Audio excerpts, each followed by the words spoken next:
नमस्कार मैत्रिणी, मी सबिया सबा क्रिएशन या यूट्यूब चॅनलमध्ये तुमचं सहर्ष स्वागत करते. तर मैत्रिणी बघा, आज आपल्याला साध्या मशीनवरती फॉल लावायचा आहे आणि एकदम सोप्या पद्धतीने बघा फॉल धुवण्यापासून ते पूर्ण लावण्यापर्यंत तुम्हाला मी एकाच व्हिडिओमध्ये शेअर करणार आहे. इथे मी लक्ष्मी ब्रँड्स फॉल घेतलेला आहे. तुम्ही कोणतेही ब्रँड्स घेऊ शकता, फक्त तिचं कलर जाऊन एवढं असं चांगल्या क्वालिटीचं फॉल घेतलं ना तर खूप छान दिसतो. आणि बघा फॉलमध्ये ना खूप सारे ब्रँड आहेत, लक्ष्मी, धनश्री वगैरे. तर तुम्ही ना सगळ्यात चांगली धनश्री, लक्ष्मी आणि श्री फॉल हे ना खूप छान आहेत. आता तुमच्या एरियानुसार सुद्धा ही फॉलचे ना ब्रँड बदलतात. आता फॉलला ना 5 मिनिट पाण्यामध्ये चांगलं डीप करून धुवून घेतलं, परत तिला घट्ट पिळून घेतलं आणि असं ना फडफड झटकायचं, म्हणजे त्याच्यामध्ये ना ती गुड्या वगैरे असलेले सगळे ते निघून जातात. फॉलला ना आपल्याला 5 मिनिट उन्हात किंवा मग असं सावलीमध्ये फॅनच्या खाली सुद्धा तुम्ही 5 ते 7 मिनिट ठेवू शकता. ते वाळल्यानंतर बघा मी इस्त्री सुद्धा करून घेतलेला आहे फॉलला. आता इस्त्रीचा व्हिडिओ काही मी तुमच्यासोबत शेअर केलेला नाही. तर आता आपण बघा साध्या मशीनवरती ना फॉल कसं लावायचं ते सुद्धा सांगते. आता फॉल लावण्याच्या आधी ना आपल्याला जे साईडचे पदर येतं ते सुद्धा आपल्याला साध्या मशीनवरती आपल्याला फोल्ड करून सिलाई मारून घ्यायची आहे. कारण एवढ्यासाठी तुम्ही कुठे पिकोच्या मशीनसाठी वगैरे बाहेर जाण्याची सुद्धा गरज पडणार नाही आपल्याला. तर इथे बघा एक फोल्ड करायचं, दुसरा सुद्धा फोल्ड करून घ्यायचं. आता डबल फोल्ड करून ना वरून ह्याच्यावरती बघा लगेच आपल्याला सिलाई मारून घ्यायची आहे. आणि सिलाई नाही ते ना बारीक ठेवायची एकदम, म्हणजे सिलाई बाहेरच्या साईडने दिसत सुद्धा नाही आणि हे ना उकलत सुद्धा नाही. ह्याच्यामुळे बघा असं डबल फोल्ड करून ना पूर्ण पदरला, दोन्ही साईडच्या पदरला आपल्याला सिलाई मारून घ्यायची आहे. तर एकदम साईडने कडेने ना हळूहळू हे करायचं, म्हणजे ना आपल्याला जर क्रॉस जर कपडा असलं ना तर थोडंसं तिथे कट करून काढायचं, कारण की ते बाहेरच्या दिशेने आपल्याला दिसू नये. आणि जर बाहेरच्या दिशेने दिसलं ना तर थोडंसं फिनिशिंग आपली खराब दिसते. तर आता ही सिलाई मारून घेणं झालेलं आहे. आता बघा सगळ्या जणांना प्रॉब्लेम असतं की फॉल कुठून लावायचं ते. तर बघा तुम्हाला इंचपट्टीने मी मिजून दाखवते. असं 10 इंचावरून लावायचं फॉल. आणि खालचा जी भाग आहे ना ते सरळ असायचा आणि वरचा जी भाग आहे ना उलटा असायला हवं, कारण की आपल्याला ना उलट्या साईडनेच फॉल लावायचा असतो. तर बघा इथे मी साडी उलटी ठेवलेली आहे. आता फॉल जे आहे ना आपल्याला सरळ ठेवून घ्यायचं आणि खालच्या साईडला बघा अर्धा इंच असं फोल्ड करून घ्यायचं, जेणेकरून की तिचे जे धागे वगैरे आहेत ना ते दिसू नये. चांगलं जे आपलं सुरुवात आहे ना तिथे एकदम चांगलं पॅक करून घ्यायचं, म्हणजे 2-3 सिलाई त्याच्यावरती मारून घ्यायची. साडीवर बघा फेस टू फेस ठेवायचं आणि एकदम कडेने बघा बारीक सिलाई मारून घ्यायची. जेवढं होऊ शकतं ना तेवढं असं बारीक सिलाई, आणि ती बाहेरच्या दिशेने ना फॉल दिसू नये अशा पद्धतीने फॉलवरती आपल्याला सिलाई मारून घ्यायची आहे. आता ही सिलाई ना खालच्या साईडला सुद्धा जास्त करून दिसत नाही, कारण की धागा जर तुम्ही सेम कलरचा वापरला ना तर कसल्याच बाहेरच्या साईडने आपल्याला दिसणार नाही. जसं तुमचं फॉल लावताना पिकोच्या मशीनवर फॉल लावतात ना तसं एकदम छान फिनिशिंगने दिसतो. तर बघा इथे हळूहळू लावायचं, कारण की बाहेरच्या साईडने थोडासा जरी फॉल दिसला तर आपलं जे फिनिशिंग आहे ना ती खराब दिसते.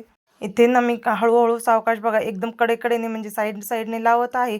जर ती खालच्या साईडने दिसलं ना ते चांगलं दिसत नाही. जोपर्यंत नाही फॉलची सिलाई मारणं होते तोपर्यंत तुम्ही जर माझ्या चॅनलवर नवीन असाल तर ह्या चॅनलला लाईक करा, सबस्क्राईब करा व शेअर करा. तर बघू शकता तुम्ही खालच्या साईडने सुद्धा सिलाई किती छान अशी, म्हणजे एकदम बारीक नाजूक दिसत आहे. असं जर बघा एकदम बारीक लक्ष देऊन बघितलं तरच तुमची ही सिलाई दिसते, नाहीतर असं तर तुम्हाला दिसणार नाही. बघा आता फॉल लावायचं आपलं थोडंसंच राहिलेलं आहे. आता जे आपलं कडेचा भाग आहे ना त्याचे धागे कट करून काढायचं आणि ह्या साईडला सुद्धा अर्धा इंच असं फोल्ड करून घ्यायचं आणि तिथे बघा 2-3दा असं सिलाई मारून घ्यायचं, जेणेकरून की जी सिलाई आहे ना एकदम पॅक बसून जाते आणि फॉल आपलं निघत नाही. आता आपल्याला इथे ना हात सिलाई करण्यासाठी बघा 2 पदरी धागा घ्यायचा, सिंगल धागा घ्यायचं नाही. आणि इथे ना आपल्याला थोडंसं साडीचा भाग घ्यायचं आणि थोडंसं फॉलचा घेऊन असं क्रॉसमध्येच आपल्याला इथे हात सिलाई करून घ्यायची. तुम्ही जर सरळ सरळ हात सिलाई केली ना तर ते धागा तुटतो आणि दोन्हीमध्ये ना कुजून जातो. यासाठी बघा अशी आपल्याला क्रॉसमध्ये केलं तर ते धागा तुटणार नाही, आणि 2 पदरी धागा असलं की ती लवकर तुटत नाही. कॉर्नरला बघा असं मी एक चांगले पॅक गाठ घालून घेतली, जेणेकरून की ना आपल्याला ती गाठ तुटत नाही आणि कॉर्नर आपलं स्पष्टपणे दिसतो. तर इथे बघा आता क्रॉसमध्ये मी सगळी सिलाई आहे त्या हातसिलाई करून घेत आहे. आता ही हातसिलाई करताना ना आपल्याला गुड्या येऊ नये. कुठेच आपली चुनी किंवा गुढी पडली तर आपल्या साडीचा पूर्ण लुक खराब होतो, म्हणजे फिनिशिंग चांगली येणार नाही आणि आपल्याकडे ना असं क्लायंट येणार नाही. यासाठी बघा तुम्ही जेवढं होईल ना तेवढं एकदम साफ हाताने करून घ्यायचं. जर तुम्हाला असं येणं झालं तर तिथे ना आपल्याला बॉल पेन लावून घ्यायचं, म्हणजे कुठे गुढी वगैरे येणार नाही आणि एकदम साफ हातसिलाई होऊन जाते. कारण की क्लायंट ना असे जर तुमच्याकडे गुढी वगैरे पडली तर क्लायंट तुमच्याकडे येणार नाहीत, कारण साडीचा लुक खराब होतो. साडीवरती फिनिशिंग सुद्धा आपली चांगली दिसणार नाही. इथे बघा धागा जी आहे ना साडीला बस होईल एवढं मोठा धागा ओवून घ्यायचं.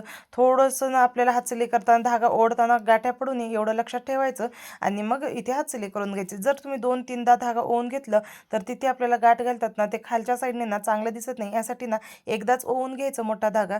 तर बघा अशा पद्धतीने मी एकदाच ओवून घेतलं आणि परत बघा ह्या हातसिलाई ना असं मी क्रॉसमध्ये करून घेतलेली आहे. तुम्ही सरळ सरळ सुद्धा करू शकता आणि आणि तुमची चांगली फिनिशिंग असली ना, तुमच्याकडे गिराईक, तुमच्याकडे साधी मशीन असो किंवा मग पिकोची मशीन असो, गिराईक तर येणारच. असे म्हणजे आपल्या कामावर डिपेंड असतो की लोक आपले काम त्यावर सुद्धा बघा आपल्याकडे क्लायंट वाढतात.